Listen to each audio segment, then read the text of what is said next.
Current అవసరం లేకుండా పూర్తిగా సహజ సిద్ధంగా పనిచేసే న్యాచురల్ రిఫ్రిజిరేటర్ను తయారు చేసిన రైతు అందరి ప్రశంసలు అందుకుంటున్నారు. కేవలం మట్టిని ఉపయోగించి రూపొందించిన ఈ ప్రత్యేక ఫ్రిడ్జ్లో కూరగాయలను దాదాపు నెల రోజుల పాటు నిల్వ చేసుకోవచ్చని ఆయన చెప్తున్నారు. విద్యుత్ ఖర్చు లేకుండా పర్యావరణానికి ఎలాంటి హాని కలగకుండా పనిచేసే ఈ సహజ ఫ్రిడ్జ్ ఆరోగ్యపరంగానూ ఎంతో మేలు చేస్తుందని నిపుణులు అభిప్రాయపడుతున్నారు. రైతు ఆలోచనకు గ్రామీణ ప్రాంతాల్లో మంచి స్పందన లభిస్తుంది. తక్కువ ఖర్చుతో ఎక్కువ ప్రయోజనం అందించే ఈ వినూత్న ఆవిష్కరణ అందరికీ ఆదర్శంగా నిలుస్తుంది.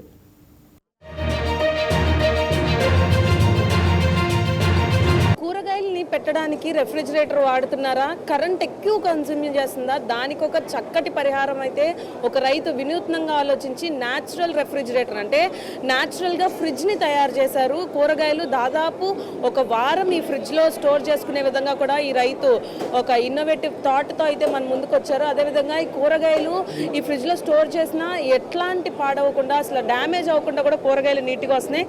మనతో పాటు ఆ రైతే ఉన్నారు. సరే, ఎలా తయారు చేస్తారో ఏంటి ఇన్వెన్షన్? ఇది శిశిర అండి దీని పేరు. ఇది న్యాచురల్ ఫ్రిడ్జ్. దీంట్లో మీరు కరెంటు లేకుండా కేవలం వాటర్ పోసి వారం రోజుల వరకు కూరగాయలని ఫ్రెష్గా ఉంచుకోవచ్చు. మనం కూరగాయలని రిఫ్రిజిరేటర్లో పెట్టినప్పుడు ఏమవుతుందంటే అది డ్రై అయిపోయి తొందరగా విటమిన్స్ అవన్నీ లాస్ అవుతాయి అన్నమాట.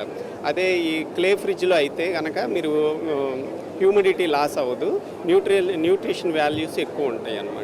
మీరు ఈ ఫ్రిడ్జ్ని మీరు ఇక్కడ చూడండి డెమో. ఈ వెజిటేబుల్స్ వచ్చేసి మేము మే 4న తీసుకున్నాం అనమాట. 4వ తారీఖున తీసుకున్నాము. ఈరోజు 11వ తారీఖు. దాదాపు 7 రోజులు కంప్లీట్ అయింది. ఈ సెట్ వచ్చేసి వెజిటేబుల్స్ని మేము రూమ్ టెంపరేచర్లో ఉంచాము. ఇవన్నీ వడబడిపోయినాయి చూశారు కదా. వీటిని మనం రిఫ్రిజిరేటర్లో ఉంచాము ఈ సెట్. ఇవి కూడా చూడండి బ్లాకిష్గా అయిపోయి వాటర్ అంతా డ్రై అయిపోయింది. ఈ సెట్ వచ్చేసేసి క్లే ఫ్రిడ్జ్లో ఉంచామన్నమాట. ఇవి చూడండి ఎంత ఫ్రెష్గా ఉన్నాయో. దీంట్లో వాటర్ కంటెంట్ లాస్ అవ్వటం లేదు. విటమిన్స్ కానీ న్యూట్రిషన్ వాల్యూస్ అన్నీ చాలా సహజంగా ప్యూర్గా ఉన్నాయి. దీంట్లో మేము దీన్ని ఎలా చేసాము అని అంటే ఇది 5 లేయర్ మెథడ్ అండి. దీంట్లో మనం వాటర్ పోస్తే ఇట్లా వాటర్ పోసామనుకోండి, ఆ వాటర్ వచ్చేసి ఇక్కడ పైన ట్యాంక్ ఉంటుంది, దాని నుంచి కిందకి వెళ్తుంది అనమాట. దీని లోపల మేము ఇట్లాగా కంటైనర్స్ క్రియేట్ చేసాము. దీని లోపల మీరు ఇలాగా స్ప్రౌట్స్ తయారు చేసుకోవచ్చు. నెక్స్ట్ వచ్చేసి సెగ్రిగేట్ చేసి వెజిటేబుల్స్ పెట్టుకోవచ్చు దానికి సపరేట్గా. ఇవంతా కూడా న్యాచురల్గా కూలింగ్ వస్తుంది. న్యాచురల్గా అవి 1 వీక్ వరకు సహజంగా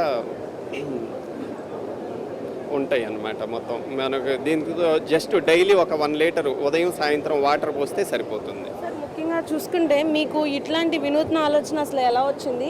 ఇది తయారు చేయడానికి అసలు ఏం ప్రేరేపించింది? నేను ఒక న్యాచురల్ ఫార్మర్నండి. మేము వెజిటేబుల్స్ పండిస్తూ ఉంటాము. ఒక ఫ్లవరు, టమాటా ఫ్లవరు అది కాయగా అవటానికి 60 డేస్ పడుతుంది. ఈ 60 డేస్లో ప్రకృతి సహజంగా మనకి ఆ టమాటా ఫ్రూట్ని ఇస్తుంది. దాంట్లో హై న్యూట్రిషన్ వాల్యూస్తో ఇస్తుంది. దాంట్లో ఎటువంటి పొల్యూషన్ ఉండదు, తర్వాత ఎలక్ట్రిసిటీ అవసరం లేదు. అలాంటి ఒక టమాటా ఫ్రూట్ మన ఇంటికి వచ్చినప్పుడు దాన్ని మనం రిఫ్రిజిరేటర్లో పెడతాము. రిఫ్రిజిరేటర్ ఏం చేస్తుందంటే అది ఐస్ సెంట్రిక్ టెక్నాలజీతో పనిచేస్తుంది అనమాట. అది ఐస్ తయారు చేయడం దాని ముఖ్య ఉద్దేశం. అందుకని అది ఏమవుతుందంటే వాతావరణంలో తేమ గాలిని బయటికి తీసేసినప్పుడు ఏమవుతుందంటే డీహైడ్రేట్ అయిపోతాయి వెజిటేబుల్స్ అన్నీ. డీహైడ్రేట్ అయ్యి వాటర్ సాల్యుబుల్ విటమిన్స్ అని ఉంటాయి, విటమిన్ సి, విటమిన్ ఈ, ఇవన్నీ కూడా వితిన్ అవర్స్లోనే విటమిన్స్ అన్నీ కూడా డ్రై అయిపోతాయి. అప్పుడు అదేమవుతుందంటే మనం తినేది అది డెడ్ ఫుడ్ అనమాట. అందుకని మేము ఈ శిశిర క్లే ఫ్రిడ్జ్ తయారు చేసాము. ఇదేంటంటే ఇది లైవ్ ఫుడ్, అంటే సజీవంగా ఉన్న ఆహారము. దీంట్లో తేమ శాతం ఎక్కువ ఉండటం వల్ల ప్రకృతి సహజంగా మన తోటలో అయితే ఫ్రూట్స్ ఎంత ఫ్రెష్గా ఉంటాయో అదేవిధంగా అదే రకమైన అట్మాస్ఫియర్ క్రియేట్ చేయటం వల్ల సహజంగా పోషక విలువలతో మనకి మంచి ఆహారాన్ని సహజ సిద్ధంగా అందరికీ ప్రతి కుటుంబానికి అందించాలన్న ఉద్దేశంతో దీన్ని తయారు చేయడం జరిగింది. ఈ న్యాచురల్ రిఫ్రిజిరేటర్కి పేటెంట్స్ ఏమైనా అప్లై చేశారా? పేటెంట్ ఏమైనా వచ్చిందా?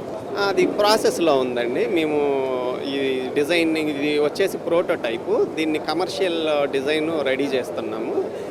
రిమైనింగ్ ప్రాసెస్ అంతా డాక్యుమెంటేషన్ వరకు జరుగుతుంది. సో చూసారు కదా, న్యాచురల్ రిఫ్రిజిరేటర్ ద్వారా తినే ఆహార పదార్థాలు ఎంత అద్భుతంగా ఉంటాయి, ఎంత ఆహారం అంటే ముఖ్యంగా హెల్త్కి మంచిది అని కూడా చెప్పుకోవచ్చు. మనం కరెంట్ రెఫ్రిజిరేటర్లో పెడితే ఒక్కొక్కసారి మనకి సైడ్ ఎఫెక్ట్స్ రావచ్చు. ఫ్రూట్స్ కానీ వెజిటేబుల్స్ కానీ పాడైపోయే పరిస్థితి కూడా కనిపించింది. కానీ ఇది పూర్తిగా మట్టితో తయారు చేసిన రెఫ్రిజిరేటర్ కాబట్టి దీనికి ఎటువంటి సైడ్ ఎఫెక్ట్స్ కూడా ఉండవని కూడా చెప్తున్నారు. అది కూడా ఈ రెఫ్రిజిరేటర్ని తయారు చేసింది ఒక ఆర్గానిక్ ఫార్మర్, అంటే ఒక ఆర్గానిక్ సేంద్రియ వ్యవసాయం చేసే ఒక రైతు దీన్ని ఇన్వెంట్ చేశారు. కాబట్టి ఖచ్చితంగా ఇది 100% షూర్గా ఇది మంచి ప్రోడక్ట్ అని చెప్పుకోవచ్చు అని కూడా అందరూ అనుకుంటున్నారు. ఇది ఇక్కడ పరిస్థితి. వీడియో జర్నలిస్ట్ మౌలితో బిందు, వైకే న్యూస్, విజయవాడ.